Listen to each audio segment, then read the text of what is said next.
सैनिक पॅंथर सुधीरभाई साळवे यांना विनंती करतो की आपण या ठिकाणी जमलेल्या जनसमुदायाला मार्गदर्शन करावे। सर्वप्रथम सर्वांना माझा क्रांतिकारी जय भीम।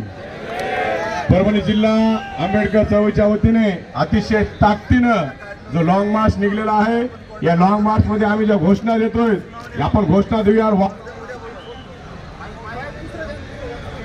आंबेडकर चळवळीच्या वतीने होत असलेल्या अतिशय ताकदीने लॉंग मार्चच्या माध्यमातून आम्ही ज्या घोषणा देत आहोत, एकदा आपण जोरदार घोषणा देऊया।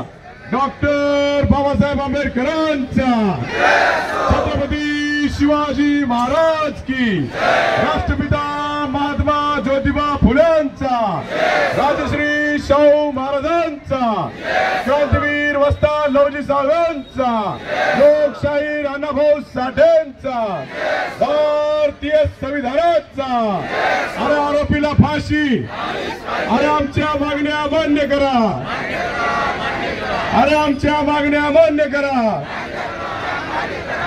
आपण ज्या ताकदीनं या लॉंग मार्चचा स्वागत औरंगाबाद येथील सर्व तमाम संविधान प्रेमी आंबेडकर प्रेमी यांनी जे लॉंग मार्चचं स्वागत केलेलं आहे, या लॉंग मार्चचं जे आपण स्वागत अतिशय ताकदीने केलेलं आहे, तर मला वाटतंय आंबेडकर चळवळीचं मराठवाड्याचंच केंद्रबिंदू नव्हे, महाराष्ट्राचंच नव्हे, तर आंबेडकर चळवळीच्या भारताचं केंद्रबिंदू म्हणजे औरंगाबाद आहे। त्याचं प्रतीक म्हणजे या ठिकाणी आज मला वाटत आहे आपण लॉंग मार्च मध्ये ज्या पद्धतीने आमच्या खांद्याला खांदा लावून सहभागी झालात, मला वाटत आहे आज तर खलका भीम जयंती आहे काय की एवढी ताकद आपण आम्हाला या ठिकाणी प्रेरणा उत्साह आपण दिलेला आहे।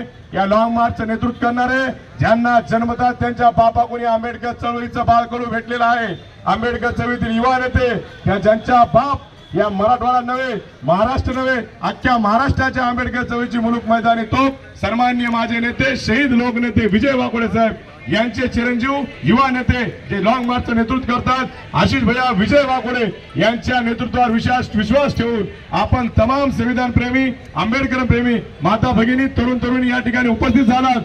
आपण विचार मंचासमोर जेवढे काही आहात प्रत्येक जण नाव घेण्याच्या ताकदीचा आहे, पण या ठिकाणी जे बोलत आहेत संयोजन सूत्रसंचालन करत आहेत सन्माननीय दीपक भाऊ निकाजे आणि त्यांचा पूर्ण मित्र परिवार औरंगाबाद येथील आपण सगळ्यांनी अतिशय ताकदीनं या ठिकाणी भंतेजी लोक असतात, माता भगिनी असतात, तरुण तरुणी असतात, अतिशय गल्लोगल्ली जाऊन आम्ही लॉंग मार्चच्या माध्यमातून इथं या म्हणून सांगितलं आणि इथं सगळेजण उपस्थित राहिले। मी सर्व औरंगाबाद येथील संविधान प्रेमी आंबेडकर प्रेमी उपस्थितांना विनंती करतो की आपण इथं उपस्थित आहोत हे आपल्या टाळ्यातून कळण्यासाठी आपण एकदा जोरदार टाळ्या वाजवा। आम्हाला लोक बरेच म्हणले की तुम्ही निघले मुठभर लोक, भारतामध्ये महाराष्ट्रामध्ये आंबेडकरी संघटनेचे पक्षाचे अनेक संघटना आहेत, अनेक पक्ष फुटलेले आहेत, नेते अनेक आहेत, अरे तुमचा लॉंग मार्च सक्सेस होईल का नाही, आशिष भैयाकडे एवढा मोठा नेता झाला का त्याच्या मागे लोक येतात का नाही, तर मी त्यांना या ठिकाणी सांगू इच्छितो संघर्षों की लड़ाई में न्योते नहीं भेजे जाते, संघर्षों की लड़ाई में न्योते नहीं भेजे जाते, जिनके जमीर जिंदा होते हैं वो खुद ब खुद चले आते, खुद ब खुद चले आते।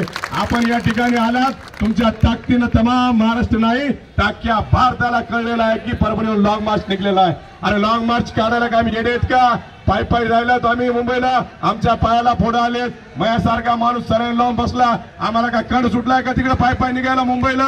अरे आंबेडकरी समाजावर जो अन्याय होत आहे परभणीमध्ये आमची वत्सना मानवते ताई माय बहीण तिची ड्युटी करून दवाखान्यातून निघली आणि गल्लीमध्ये कोमिंग ऑपरेशन चालू आहे म्हणून त्या माय माऊलीनं स्वतःचा मोबाईल काढला, शूटिंग केली। त्या जातीवादी पोलीसवाल्यानं तिला रिंगण करून पोलीस कर्मचाऱ्यानं त्यातल्या त्या पोलीसमध्ये पुरुष कर्मचाऱ्याने 15 जणांनी रिंगण करून त्या माय माऊलीला बेरहमपणे मारलं। त्यानंतर आमची निकिता अनिल वाटोरे 1.25 महिन्याची ओली बाळातीन तिला सुद्धा घरातून काढून अतिशय बेरहमीने पोलिसांनी मारलं, त्यातल्या त्यात पोलिसांनी मारलं। हे काय न्याय आहे का?